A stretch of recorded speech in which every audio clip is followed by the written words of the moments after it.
안녕하세요. 안녕하세요. 시작 기도로 2분 침묵 기도 바치고 시작하겠습니다. 성부와 성자와 성령의 이름으로 아멘.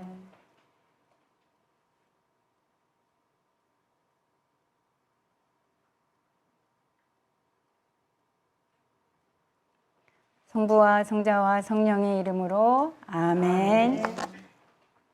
오늘은 창세기 45장 1절에서 15절까지 내용을 묵상 발표하겠습니다. 먼저 창세기 44장 내용을 살펴보겠습니다. 요셉은 자신의 형제들을 만났지만 감정을 억제하고 아직 자신이 누구인지 밝히지 않습니다.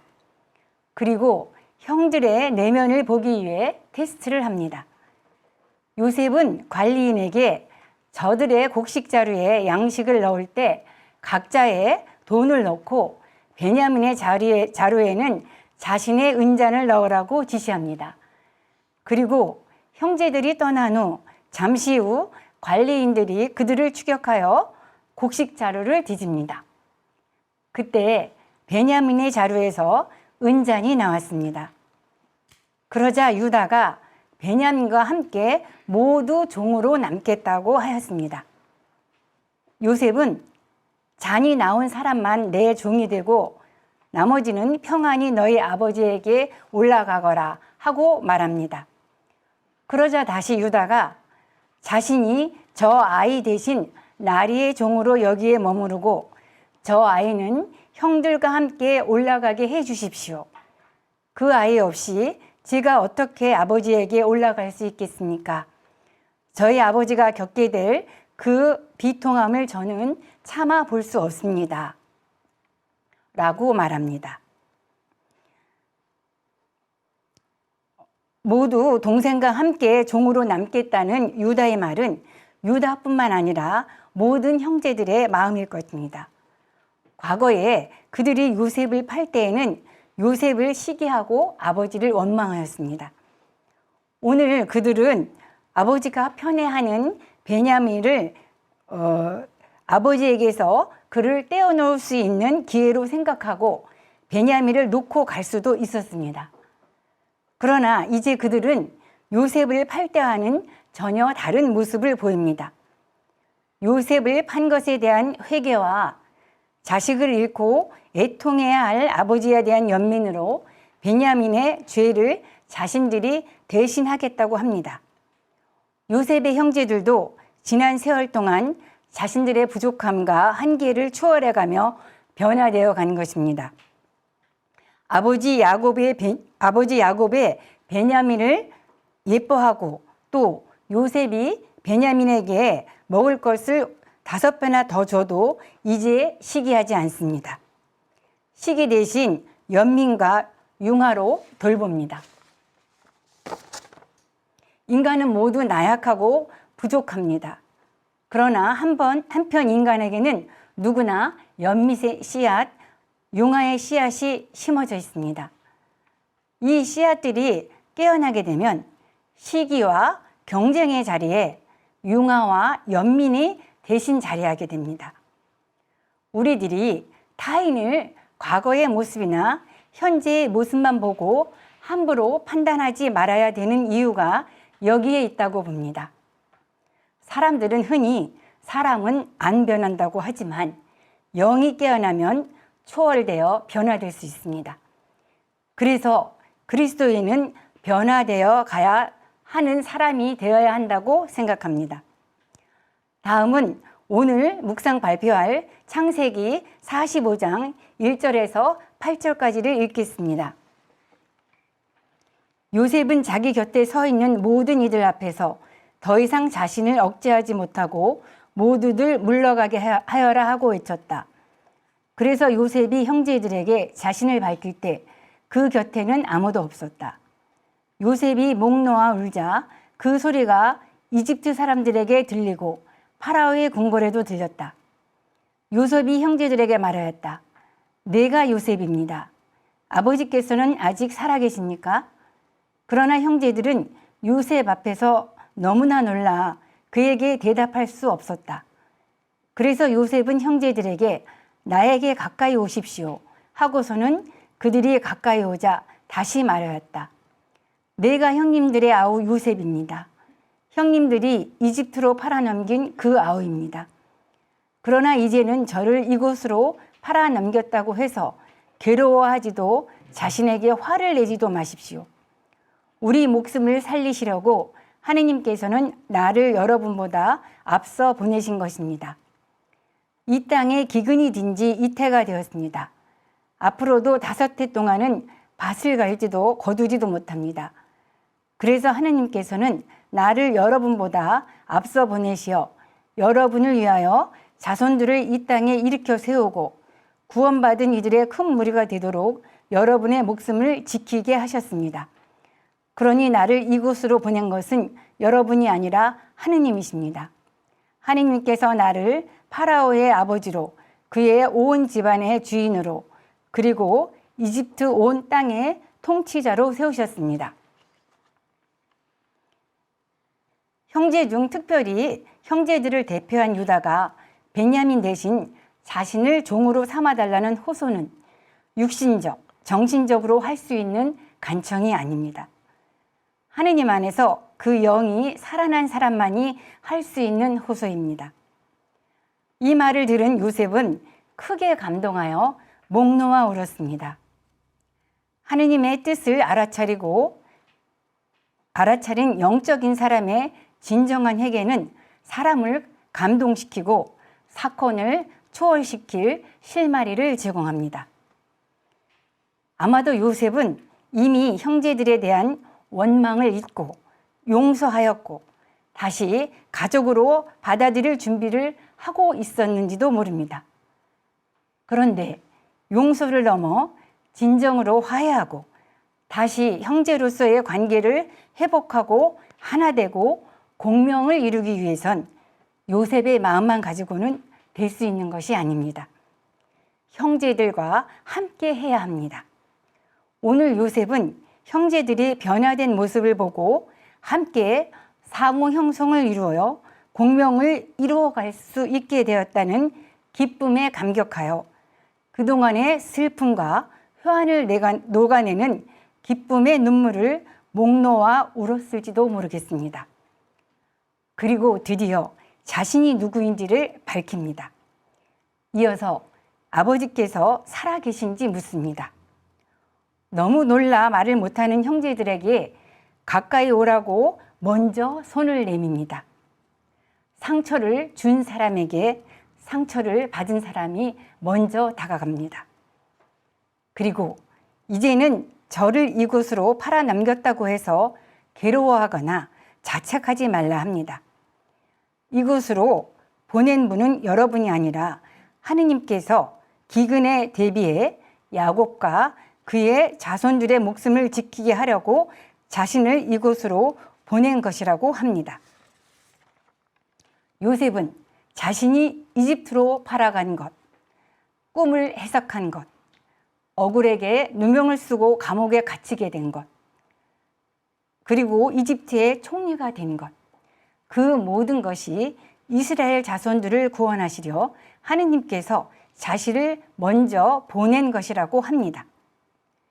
요셉이 형제들을 용서하고 받아들일 수 있게 된 것이 여기에 있습니다. 자기를 죽이려 음모를 꾸몄고 노예로 팔아버려 자신의 20대를 노예로 살게 한 형제들을 어떻게 용서할 수 있었을까요? 잘못을 뉘우치고 용서해달라고 하면 용서가 될까요? 어렵지요. 인간적인 방법, 정신적, 육신적으로 생각해서는 하기 어렵습니다. 그런데 요셉은 가까이 오라고 하며 자책하거나 괴로워하지 말라고 말합니다. 요셉은 이 사건을 자기 중심적으로 판단하지 않고 하느님의 관점에서 영적으로 사정하였습니다. 그리하여 이 사건은 형들이 동생을 노예로 판 사건이 아니라 하느님께서 이스라엘 민족을 기근에서 구원하시려고 요셉을 먼저 이집트로 보낸 구원 사건으로 해석합니다. 그래서 더 이상 요셉은 노예로 팔려간 피해자가 아니고 형들도 동생을 팔아버린 가해자가 아닌 것이 되었습니다. 참으로 감동적이고 감격스럽습니다. 하나님께서 인류를 구원하시려 예수님을 보내신 구원 사건이 연상됩니다. 다음은 9절에서 15절까지 읽겠습니다. 그러니 서둘러 아버지께 올라가 아버지의 아들 요셉의 말이라고 하고 이렇게 전하십시오. 하나님께서 저를 온 이집트의 주인으로 세우셨습니다. 지체하지 마시고 저에게 내려오십시오. 아버지께서 고센 지방에 자리 잡게 되시면 아버지께서는 아들들과 손자들 그리고 양떼와 소떼 등 모든 재산과 더불어 저와 가까이 계실 수 있습니다. 기근이 아직도 5해나 계속될 터이니 제가 그곳에서 아버지를 부양해 드리겠습니다. 그러면 아버지와 집안 그리고 아버지께 딸린 것들이 궁핍해지지 않을 것입니다. 지금 형님들은 내가 여러분에게 직접 말하고 있는 것을 내 아우 베냐민과 함께 바로 눈으로 보고 있습니다. 내가 이집트에서 누리는 이 영화와 그 밖에 무엇이든 본대로 다 아버지께 말씀드리십시오. 서둘러 아버지를 모시고 이곳으로 내려오십시오. 그리고 나서 요셉은 자기 아우 베냐민의 목을 껴안고 울었습니다. 베냐민도 그의 목을 껴안고 울었습니다. 요셉은 형들과도 하나하나 입을 맞추고 그들을 붙잡고 울었습니다. 그제야 형들은 그와 이야기하였습니다.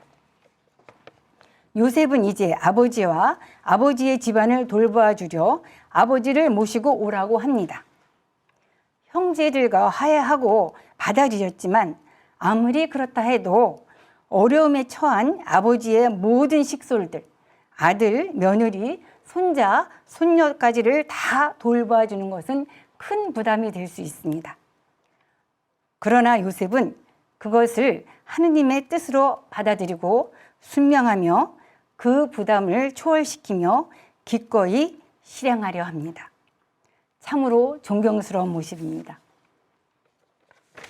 일찍이 요셉은 꿈을 통해 형들이 자신에게 절하고 다스림을 받게 된다는 것을 보았었습니다. 그 후 요셉은 많은 사건들을 통해 하느님의 섭리하심을 보았습니다. 그래서 지금 이집트 총리의 자리가 된 것도 본인이 획득한 것이거나 파라오가 준 자리가 아니고 하느님께서 보내신 자리임을 깨닫게 되었습니다. 그런데 만약 요셉이 이런 시기를 거쳐서 깨달음을 갖지 못하고 이집트의 총리가 되었다면 어떠했을까요? 어쩌면 이집트 백성들과 형들에게 군림하며 섬김을 받는 총리가 되었을 수도 있고 형들에게 복수하는 데 총리의 자리를 사용하는 오만 형태로 빠질 수도 있었습니다. 그러나 요셉은 총리의 자리를 하느님이 보내신 자리로 깨달았기에 보내신 분의 뜻을 대신하여 하느님의 대사로서 부모와 형제들과 다른 사람을 섬기며 돌보는 소명을 감당했습니다. 그리하여 자신과 다른 사람을 살리고 공명을 회복하는 섬기는 지도자가 되었습니다. 우리 각자도 지금 각자 자신의 자리가 하느님께서 보내신 자리임을 잊지 않고 보내신 분의 뜻을 잘 감당하는 하느님의 대사가 되었으면 좋겠습니다. 개인주의가 확대되어 가는 지금 많은 가족들이 형제 간에 심지어 부모 자식 간에 크고 작은 감정들을 풀지 못하고 또 때로는 서로 간의 이익과 갈등을 해결하지 못하고 남처럼 때로는 남보다 더 못하게 지내는 경우가 많습니다. 또 교회 공동체 안에서도 서로 형제여 자매라고 부르며 공동체는 또 하나의 가족이라고 말하면서도 막상 교회 밖의 사람들보다도 더 못하게 지내기도 합니다. 이런 것들을 우리가 어떻게 해결해야 할까요? 요셉은 그의 형제들에 의해 억장이 무너질 것 같은 억울함을 당했습니다. 그런데 요셉은 이것을 정신적, 육신적으로 판단하지 않았습니다. 영적으로 하느님의 관점에서 해석하고 사정하였습니다. 그리하여 형제들을 융화와 연민으로 돌보아 가족이 회복되고 공명을 회복하였습니다. 요셉은 관계의 깨어짐과 고통이라는 불공명적인 상황 속에서 문제 자체에 집중하지 않고 하느님의 함께하심과 이끄심과 하느님의 뜻, 즉 하느님께 더욱더 초점을 맞추며 하느님께 더욱더 개방하며 합치를 깊여갔습니다. 그리하여 자신과 형제들을 통해 이스라엘 민족을 구원하려는 하느님의 역사적 현현의 순명으로 동참하였습니다. 그런데 우리가 합치를 이루기 위해서는 우리가 우리의 영을 개방하여야 합니다. 하느님께서는 늘 누구에게나 열려 계십니다. 그래서 우리가 하느님께 개방해야 합니다. 우리가 개방하는 만큼 합치가 이루어집니다. 조금 개방하면 조금, 많이 개방하면 많이 이루어집니다. 그런데 우리는 어떤 일이나 관계가 내 뜻대로 잘 되면 하나님께 개방하며 하느님께서 우리와 함께 하시며 도우신다고 하고, 어떤 일이나 관계가 내 뜻대로 되지 않으면 하느님께 마음을 닫고 하느님을 원망하기도 합니다. 그리하여 하느님을 보지 못하고 불합치하여 하느님의 뜻을 놓치게 됩니다. 오늘 하느님께서는 요셉을 통해 가정이나 교회 공동체, 또 우리가 있는 자리에서 일어나는 크고 작은 불공명적인 사건들을 우리가 어떻게 사정하고 초월해 가야 되는지를 보여주셨습니다. 또 그리고 인간의 부족함과 연약함에도 불구하고 그 부족함까지도 사용하시어 우리를 선으로 이끄시고 끝내 우리의 생명을 살리시며 초월시키는 하느님도 보여주셨습니다. 그런 하느님이 우리와 함께 늘 함께 하시며 도와주심을 믿고 요셉이 하느님의 보내심을 받은 대사로서 보내신 분의 뜻을 잘 감당하였듯이 우리들도 보냄을 받은 자로서 보내신 분의 뜻을 잘 감당하기를 희망하며 마치겠습니다. 감사합니다.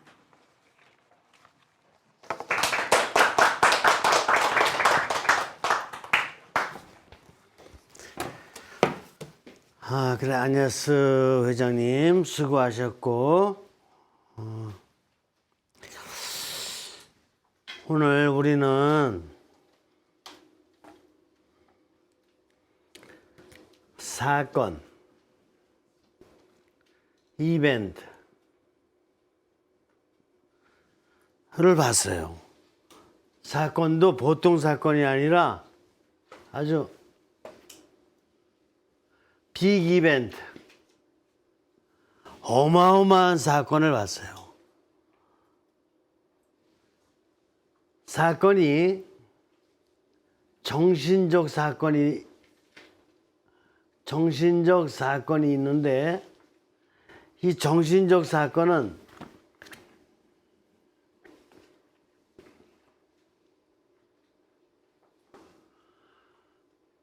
인간적 사건,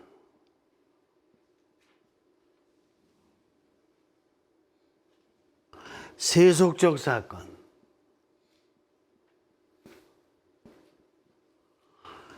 이렇게 볼 수 있어요. 그런데 이런 거는 지금 6대주에 어마어마하게 많이 일어나고 있어요. 그렇죠? 뉴스 보면은 뭐 이런 세속적 사건이 엄청 많잖아요. 상상도 못할 정도로 많아요. 그런데 문제는 이거를 어떻게 영적 사건, 초인간적 사건,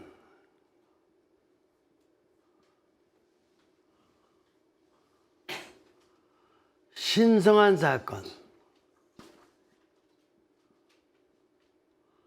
로 변화시킬 수 있느냐. 이게 인류의 과제예요, 지금. 이거를 못하기 때문에 얼마나 많은 사람이 지금 힘들게 이 귀한 한 생을 살아가고 있는지 몰라요. 뭐 말만 지금 뭐 이렇게 뭐 100년 어떤 이제 산다 이렇게. 우리나라 얼마 전까지 수명이 50대였었어, 50대. 근데 지금 80대로 바뀌었어요. 80대로 바뀌면 뭐해? 노인네 돼가지고 계속 이런 사건에 매몰돼서 지나면은 살고 싶지 않은 게 인지상정이에요. 노인네들이 얼마나 많이 지금 외롭고 고독하고 그냥 쓸쓸하고 도대체 우울증 걸리지 그냥 이런 상황 아니에요? 그래 젊었을 때부터도 항상 이런 사건들이 있었는데 이런 사건들을 갖다가 이 변화시키지 못해서 그래요. 이 핵심이 뭐냐? 핵심이 이거를 초월적 사건으로 이런 사건들을 정신적이고 인간적이고 세속적 사건들을 영적 초인간적 신성한 사건으로 변화시키는 게 초월이에요. 이 초월적 사건으로다가 변화시킬 수 있는 힘이 돼지는 없어. 말도 없고 다람쥐부터 당연히 없고 새도 없고 워리도 없고 아무것도 없어. 인간만 있어요. 이거를 트랜젠던탈 이벤트.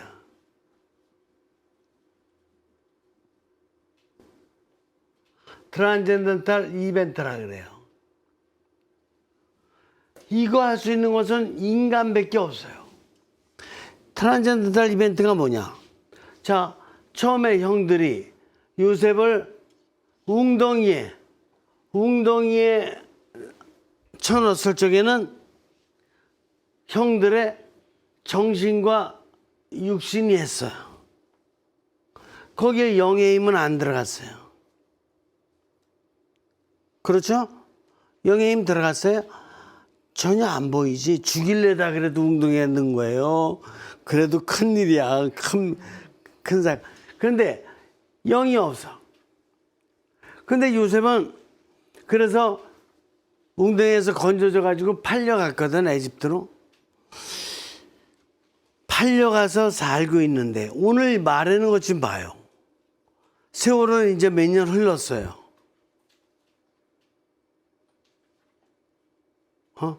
적어도 풍년 7년 지났지. 그 다음에 지금 흉년 지금 2년째 이렇게 지나고 있으니까 근 10년이야. 10년이면 강산이 변한다며. 근데 오늘 요셉 얘기하는 거 봐요. 자, 내가 형님들의 아우 요셉입니다. 형님들이 에집트로 팔아넘긴 그 아우입니다. 여기까지 얘기했어요. 그러나 이제는 저를 이곳으로 넘겼다고 해서 그렇구나. 이게 이제 영감받은 이야기예요. 괴로워하지 마라. 이게 괴짜가 그 괴짜같이 생겼네. 그렇죠? 괴로워 마라.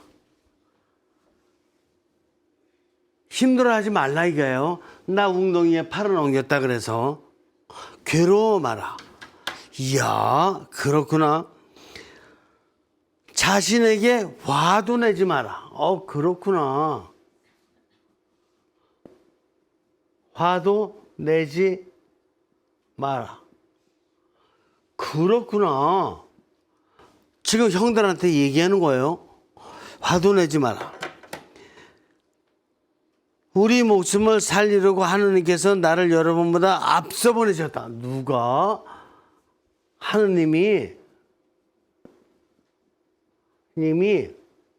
앞서 보내셨다. 누구를? 나를. 당신들이 나를 웅덩이에 넣어서 이집트로 팔아넘긴 게 아니라 하느님이 나를 앞서 보내셨다. 하느님은 앞서 하는 일을 잘해요.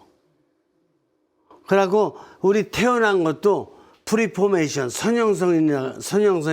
그러니까 하느님이 우리 인간을 탄생시키려고 미리 계획을 하신 게 선형성이야. 미리 하시는 걸 잘하셔. 인간이 못 알아들어서 그렇지. 그래. 이런 얘기를 갖다 지금 요셉이 할 수 있는 거는 이걸 정신으로 할 수 있을까? 물론 정신으로 지금 하고 있는 거예요.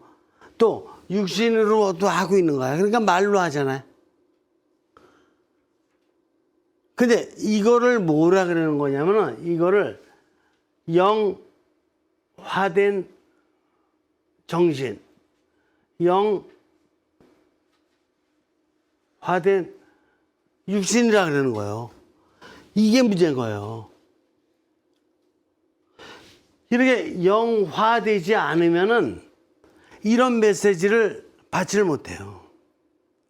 또 이런 메시지를 받으면은 메시지 받은 걸 전하게 되잖아요. 실천하게 되잖아요. 실천하기 전에 먼저 정신과 육신이 영화돼. 그러니까 이 영과 정신과 육신은 긴밀히 커뮤니케이션을 하고 있다는 걸 알 수 있어요. 분명히 말로 하고 있잖아. 분명히 생각하면서 하고 있잖아. 근데 그냥 인간적인 말과 인간적인 생각이라고 볼 수가 없잖아요. 인간적인 말과 인간적인 생각으로 어떻게 영적인 걸 하냐고. 못하는 거예요. 영적인 것은 정신이 영화되고 육신이 영화돼야지만 영적인 걸 할 수 있는 거야. 그러니까 영적인 얘기, 막 신앙 얘기 어쩌고저쩌고 막 성경도 외운다 어쩌고저쩌고 막 얘기하지만 말하는 걸 보니까 영화가 하나도 안 됐어. 눈 봐도 안 돼 있고 입 봐도 안 돼 있고 그 사람 제스처 봐도 하나도 안 돼 있더라고. 사용하는 용어도 보면 정신적으로 다 사용하는 용어도 영화된 용어가 아니야. 그런 사람들이 신앙 얘기하고 성서 얘기하고 무슨 칠성사 얘기하고 헛거요. 사람들이 오히려 비웃어요. 그런 얘기할 자격도 없는 사람이 그런 얘기하기 때문에 비웃는 거예요. 이해가 되셔요? 근데 그런 종교인이 상당수 많아요, 지금. 우리 주변에도 얼마든지 있어요. 이래 된 거야. 또 그 다음에 보죠.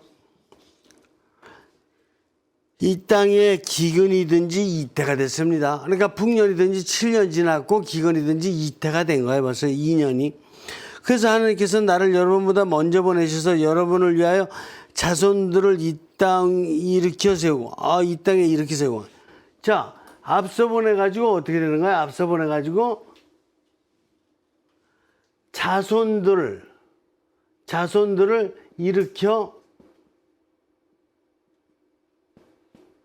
세우신다 이거야. 지금 이스라엘인들 다 죽게 생겼죠. 아니 이집트 이렇게 이스라엘뿐만 아니라 근동지방 전체가 다 가뭄이기 때문에 다 죽는 거야. 여러분들 유럽에서 페스트 났을 적에 유럽 인구의 3분의 1이 죽었죠. 가뭄으로 얼마든지 그렇게 죽을 수 있다니까. 다 죽게 생긴 건데 이 이스라엘인들 다시 일으켜 세우게. 하나님께서 분명히 아브라함을 갖다가 메소포타미아 지방에서 떠나보내실 적에 너에게 큰 자손을 주겠다고 그러신 거 아니에요? 새 백성을 이렇게 세우시고 구원받은 이들의 무리가 되도록. 그렇구나. 구원받으니 이들의 무리가 되도록. 그럼 지금 점차적으로다가 하느님의 뜻이 이스라엘 민족을 통해서 이스라엘인들도 구원하는 거지만 온 인류를 구원하는 무리가 되도록. 오늘날 그래서 세계 인구의 4분의 1이 그리스도교를 믿고 있죠. 무리가 됐죠. 근데 이런 이스라엘을 통해서 지금 인류에게로 확장된 이런 영적인 힘이 오늘날 세계 인구의 4분의 1을 만드는 거예요. 되도록. 그리고 여러분의 목숨을 지키게 하셨습니다. 세 번째 뭐야? 여러분 목숨을 지키게. 뭐야? 이런 일들을 자손을 일으켜 세우고 구원받을 이들을 많이 만들고 목숨을 지키도록 하는 게 정신으로 할 수 있어요?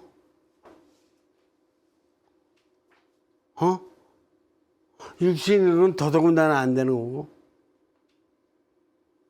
그러니까 영의 힘만이 할 수 있는 거거든. 그러니까 영의 힘만이 초월적 사건을 일으킬 수가 있는 거예요. 정신으로다가는 절대로 초월적 사건을 못 일으켜요.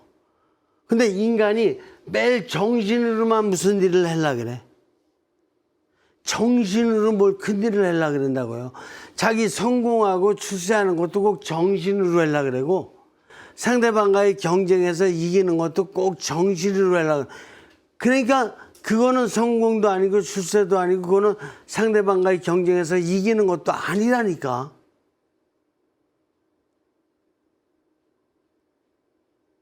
영이 안 들어가면 이런 일이 일어날 수가 없어요. 그래서 어떻게 되는 거야? 하느님께서 그렇구나. 이런 일을 하려고 하느님께서 어떻게 하셨어요? 나를 내가 누구예요? 요셉이죠. 나를 파라오의 아버지로 그의 온 집안의 주인으로. 나를 파라오의 아버지. 그리고 나를 뭐예요? 그의 온 집안의 주인으로. 그의 파라오 집안의 주인으로. 뭐야? 파라오가 왕이잖아. 어떻게 파라오의 아버지가 될까? 저도 있잖아요. 파더잖아요. 영어로다가는 파더야. 신부를 영어로다가는 파더라고 그러잖아. 제가 영세 주고 막 이렇게 하고 그러면은 이렇게 그 아들이요 딸이라고 그래요. 영적인 의미에서. 근데 요셉이 파라오 왕의 아들을 가르치잖아. 그냥 파라오, 그 아이가 파라오 되는 거 아니야? 이해가 되세요? 파라오의 아버지. 또 그 집안의 주인. 뭐야? 전번 시간에 우리가 묵상해 봤지만 아니 파라오 집안뿐만 아니라 나라 전체를 맡겨주잖아. 그죠? 나라 전체를. 이런 일들이 일어난 거예요. 이런 일들이 일어난 게 무슨 힘이에요? 하느님께서 요셉에게 감옥에서도 그렇고 아니면은 파라오 왕궁에 왔을 때도 그렇고 항상 영감을 주시는 거야. 영감을. 영이 있다 그러면서 영감을 못 받는 영은 영이 아니라니까. 근데 우리 75억 인구 중에서 영감 받는 사람이 지금 몇 명인지 정말 알 수가 없어요. 아주 극소수기 때문에 카운트할 수도 없고. 우리 신앙인이라는 사람들도 영감 받는 신앙이 맞나 보기가 하늘의 별 따기요. 영감을 어떻게 받는지도 몰라요. 성경만 그냥 영감으로 쓰여진 책 이렇게 얘기하는 거지, 자기는 영감 받아야 된다는 거를 갖다가 도대체가 의식도 못해요. 이런 신앙생활하고 있으니까 그게 신앙생활이냐고. 영감 못 받는 신앙생활은 신앙생활이라고 볼 수가 없어요. 그건 껍데기만 왔다 갔다 하는 껍데기 신앙이지 내면의 신앙이 아니라니까. 이거라니까요. 그래서 결국 하느님께서 이제 이 모든 일을 이뤄내기 위해서 나를 변화시킨 거야. 이제 나에게 소임을 주시고. 그렇죠. 근데 형들은 요셉을 갖다 지금 만나고 있는데, 요셉이 이렇게 지금 영감 받은 대로 이렇게 살아가고 있는 거를 형들이 알 수 있을까요? 노. 이중구조는, 육신과 정신으로 살아가는 이중구조는 삼중구조의 사람을 절대로 이해 못해요. 이거는 이중구조 안에서 그냥 자기, 과신, 자기 잘난 척, 이런 오만에 빠져있지, 삼중구조로 살아가고 있는 영의 사람을 절대로 이해 못해요. 그래서 예수님의 12제자들도 마지막 예수님 돌아가실 적에 결정적인 순간에 다 도망가고 없잖아. 아직 영을 못 받은 거야. 조금 알아들었는데 정신적으로 조금 알아듣고 육신적으로 다 기적이니 뭐니 조금 이렇게 봤던 것 뿐이지 자기의 영을 의식하지 못하는 거야. 깨닫지 못하는 거야. 그게 다 도망갔잖아요. 유다스 같은 사람은 팔아넘기기도 하고, 베드로는 3번 그냥 모른다라고도 하고, 그 십자가 못 박히실 적에는 하나도 없고. 그렇죠? 왜? 영을 못 받았으니까. 영은 성령님과 관계하는 힘이야. 그러니까 성령님을 못 받았기 때문에 영을 못 받은 거야. 이거는 이 성령님과 커뮤니케이션을 할 적에 영을 알아듣는 거지, 성령님과 커뮤니케이션을 못하는 사람은 자기가 아무리 영 얘기해봐야 다 거짓말이야. 위장된 얘기고 허위야. 어려워요? 이게 기본이에요. 기본인데 이런 걸 갖다가 빨리 배우고 깨달아야 되는데, 그러면 성령님과 커뮤니케이션은 어떻게 하는 거냐? 아니, 요셉이 어떻게 했어요? 웅덩이에 갇혔지만 거기에 다른 기록들은 안 나오지만 웅덩이에서도 성령님과 커뮤니케이션을 하고 있었다고 봐야 돼요. 성령님 이제 어떻게 해야 됩니까? 성령님 어떻게 해야 됩니까? 그리고 에집트로 이제 팔아 넘겨서 경호대장 집에 국방장관이지. 국방장관 집에 이게 거기로다가 갔을 적에도 누구랑 대화해? 국방장관하고? 누구랑 대화해? 근데 하나도 안 심심해. 왜? 성령님과 대화하는 거야. 앞으로 어떻게 역사하실지 그분께서. 게다가 감옥 가잖아. 감옥 가서도 누구랑 얘기해? 죄수들하고도 물론 얘기했어. 근데 의미 있는 얘기했어. 시종장들하고 의미 있는 얘기해서 그걸 갖다가 해몽을 해주잖아. 근데 그 해몽해주는 힘이 뭔데? 성령님과 커뮤니케이션을 하고 있지 않은 사람은 절대로 그런 일을 해몽 못해요. 못한다니까. 성령님과 커뮤니케이션 하는 것은 인간만이 할 수 있어요. 인간만이 할 수 있도록 하느님께서 그렇게 프리포메이션, 선형성을 시켜주셨는데, 이거 만약에 그 자기의 영을 갖다가 저 발가락 사이에다 깨놓은 거야.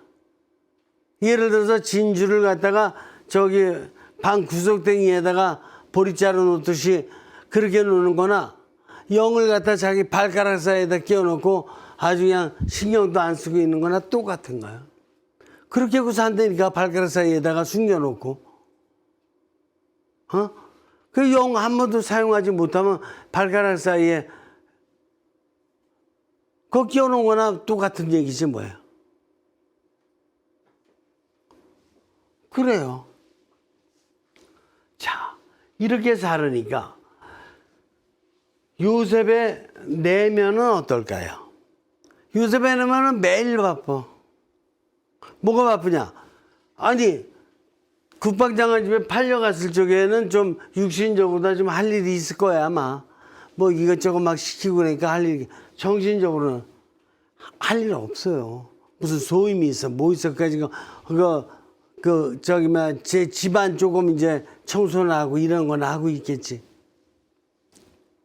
그런데 뭐가 바빠? 영이 바쁜 거야. 성전님과 대화나, 성전님, 앞으로 제가 이제 어떻게 되는 겁니까?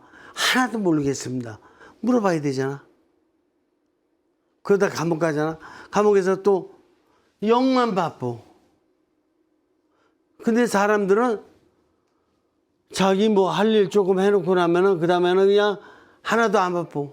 빨리 잠깐 육신과 정신적으로 다 조금 이제 일 좀 깨작깨작 쬐끔 해놓고 나서는 그냥 괜히 힘들다고만 하고, 그리고 영은 매일 잠만 자고 있는데 한 번도 일 안 시켜.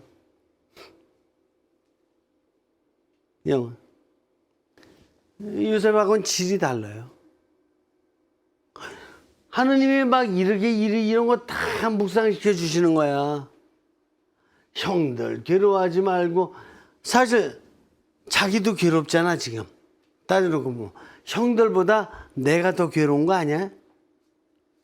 어떻게 보면 누명 쓰고 팔려와가지고 그냥 이렇게.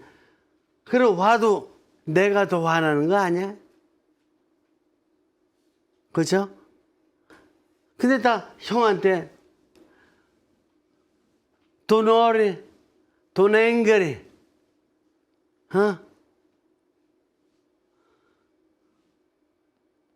그냥 내가 온 이유가 하나님이 그대들을 통해서 나를 보내주셨다. 이렇게 해석하잖아.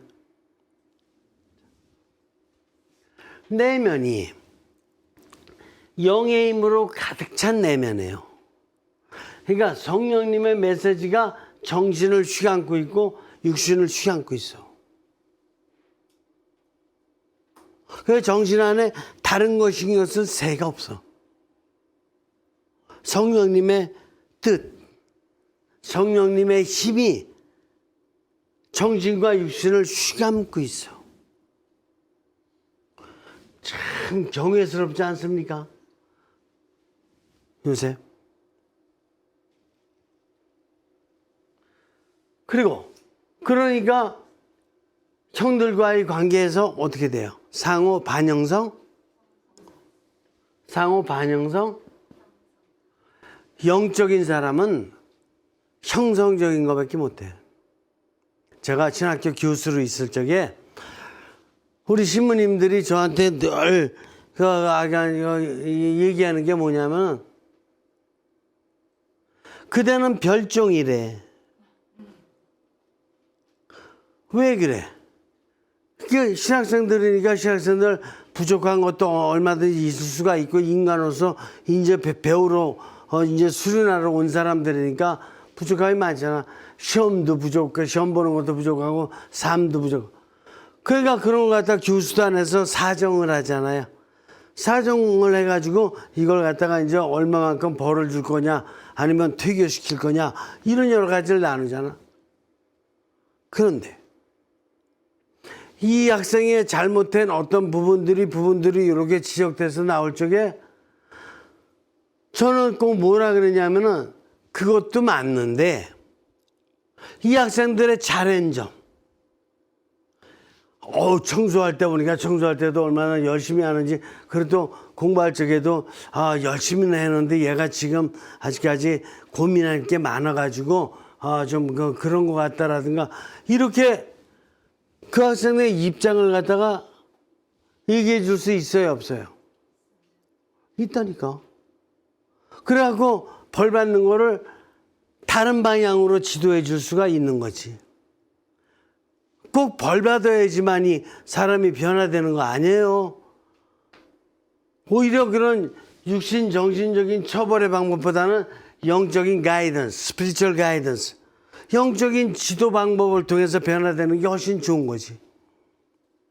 안 그래요? 그렇다니까. 그러니까 매일 회합 때마다 저는 그런 일을 하니까 처음에 이해가 안 되는지 별종이래. 근데 교수님들이 뭐 영적인 힘이 뭐 없는 게 아니죠. 정신적으로도 예리 안 되다가 교수들이 신학교 교수님들이 뭐 영적으로다가도 월등하지만, 그러나 이런 원리를 아는 데 있어서는 저도 미국 유학 갔다 오지 않았으면 저도 이런 원리를 모를 수밖에 없고 저도 똑같이 동조했을 거예요. 분명히 그래요. 근데 원리를 알고 나서 보니까 이게 신앙의 영이라는 게 이렇게 중요하더라고. 아니, 아예 신창원이 같이 너무 이렇게 극단적으로 잘못했을 적에는 영의 힘이 아니라 내가 가진 삼중구조를 다 써도 안 돼요. 그때는 성령님께서 직접 뭘 하셔야 되는. 그때는 근데 아무리 그런 상황이 오더라도 영적인 분별이 돼. 저거는 냅도 영성밖에 안 된다.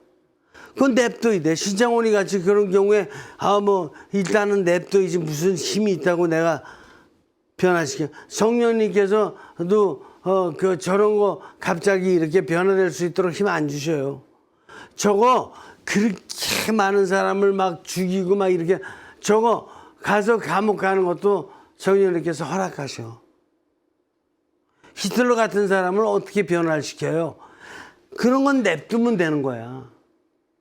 그건 냅두고 그런 거 아닌 그래도 좀 이렇게 조금 이제 부족함이 있어서 이런 사람들은 영의 힘으로 변화시키고, 영의 힘이 뭐 대충 하는 게 아니에요. 영의 힘이 한번 이렇게 힘을 발휘하게 되면 안 되는 문제는 완전히 냅둬. 신경 정신으로다가 뭐 해는 척 안 해는 척 이런 것도 안 해. 완전히 냅둬야 돼. 냅둔다라는 것은 성령님께 완전히 맡기는 거야. 내 힘으로 절대로 안 돼. 성령님께 맡겨버릴 수 있는 영감을 받아. 영감을 받아도 그런 영감을 받아야 돼. 안 되는 건 안 되는 거야. 자, 이렇게 되는 거야. 근데 형들을 이렇게 그렇게 많이 기도하면서 요셉은 상호 형성이 될 수 있도록. 그래서 형들이 차츰차츰 변화되어 오잖아. 어느 정도 사람은 아주 그냥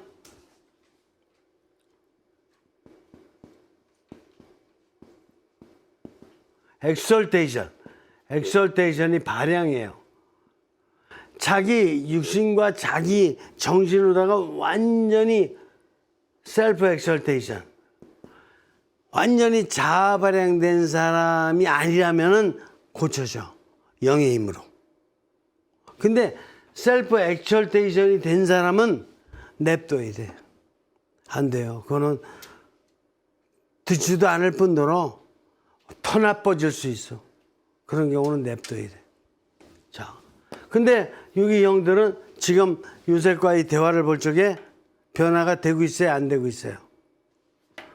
되고 있는 게 보이지. 어떻게? 나중에는 막 그냥 서로 부둥켜 안고 울잖아. 근데 그 울음이라는 것은 육신적인 울음이 아니에요.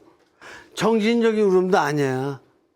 자기들도 이해도 못했는데 요셉이 총리 대신까지 올라가서 있고 이 모든 섭리를 하고 있는데 너무나 놀라니까 이제 잠자고 있던 영이 깨인 거야, 영이. 이 형들 안에는 영이 잠자고 있었어. 몇십 년 동안. 태어나서 몇십 년 동안 계속 잠만 자고 있는 거야, 영이. 영잠. 잠만 자고 있는 거야. 이게 이제 요셉의 신혼, 아이덴티티. 요셉이 어떤 사람인가? 요셉의 정체성, 요셉의 신원이 드러났어. 그러니까 놀랐는데 이 놀램은 영의 놀램이야. 이거는 정신의 놀램이나 육신의 놀램이 아니에요. 형들의 영을 완전히 잠에서 깨어나게 하는 그런 신원이야. 완전히 요셉이 얼마나 영적인 존재인지가 이제 깨닫게 되는 그런 사건인 거예요. 그러니까 여기서 도표를 보죠. 이렇게 내면 형성이 영적으로 돼 있는 요셉이기에 요셉은 하느님과 합치되어 있을까 아닐까? 하느님의 뜻을 항상 인정할까 안 인정할까? 왜 감옥에 들어갔을 때 하느님의 뜻 외면하고 싶잖아요. 이게 뭡니까? 그런데 받아들이잖아, 하느님의 뜻을. 그리고 하느님께 항상 개방돼 있어요, 안 돼 있어요? 세속적인 생각도 일어날 수 있었던 건데 세속적인 생각에 초탈돼 있어요, 안 돼 있어요? 그치? 집착돼 있는 게 아니라 초찰돼 있지. 그리고 이 형들과의 관계에 있어서 항상 연민이 있어요, 없어요? 그 형들에 대한 영적 존경, 즉 위경심을 잃고 있어요, 아니면 갖고 있어요? 킵하고 있지. 형들에 대한 존경심. 그래서 그러잖아. 형님들의 아우입니다. 야, 이 자식아. 너 나 웅덩이에다 너 넣고 나서 이때 팔아. 나 있잖아. 그래도 난 자식아 너같이 못난 거에 내가 아우야. 이렇게 얘기하지 않지. 겸손하고 공손한 마음으로 제가 형님들의 아우입니다. 영적인 중력을 갖고 있죠. 3이라는 뭐냐? 프라이버시. 형들의 프라이버시를 존중해주고 있지. 프라이버시 존중해준다는 말은 뭐냐? 존중 안 해준다라는 걸 생각해보면 알아요. 존중 안 해주는 게 뭐야? 프라이버시라는 것은 그 사람의 인격 전체야. 너 이 못된 놈들, 니네들, 야, 그래가지고 너 말이야 내가 꿈 얘기도 해줬는데도 변화도 안 되고 오히려 나를 더 미워하고 이 못된 놈들 막 이러면은 형들의 프라이버시를 무시하는 거야. 그러나 하느님께서 형들을 변화시켜 주시고 그리고 이렇게 하느님 구원 사업에 언젠간 쓸 거라는 걸 존중해 주는 게 삼위랍니다. 그렇죠. 형들이 이제는 서서히 영화되어 가고 있어요. 영화되어 가고 있어요. 영들이 잠에서 깨어나고 있어요. 요셉의 신혼 사건이라는 것은 바로 이런 초월적 사건을 말해요. 저 따라서 해봐요. 트랜센덴탈 이벤트. 세상에 많은 사건들이 있지만 요즘에 우리 정치적인 사건들도 이걸 못하는 거야. 트랜센덴탈 이벤트를. 매일 그래서 여당 야당 매일 싸움만 하고 있고 그냥 여당은 그냥 어떻게 해서라도 야당 그냥 죄다 다 갖다 감옥에 집어넣던지 아예 그냥 야당 그냥 없애버리려고 이런 게 대통령부터 지금 계속 이렇게 하고 있는 그런 현상이라는 것이 계속 증명이 되는 거야. 초월적 사건을 생각할 줄 알아야 되는데 영이 있어야지. 영이 있긴 있는데 영을 못 쓰거든요. 대통령부터 김건희 뭐 이렇게 쭉 또 다 내려오지만 그들이 영을 가졌어요, 안 가졌어요? 가졌다니까. 하나님이 주셨다니까. 국회의원들에게도 다 주셨고. 근데 영을 쓰는 모습이 안 보여. 영을 쓰는 사람이라고 이렇게 인정해 주기가 어려워요. 그것이 아픔이야. 국민들의 아픔. 그렇죠? 국민들은 그래서 아픈 거야. 우리 청소년들에게 모범도 안 되고. 뉴스에는 매일 나오는데 청소년들도 매일 그거 봐야 되는데 모범적인 거를 못 보니까 청소년들이 어떻게 되겠어요? 잘못된 길로만 갈 수밖에 없어. 초월적 사건. 초월적 사건의 지금 창세기를 통해서 초월적 사건의 마지막 하이라이트를 오늘 우리가 공부한 것입니다. 우리 자신도 초월적 사건의 이런 삶을 살아갈 수 있도록 생각하는 이런 시간이 되기를 바랍니다. 수고하셨어요.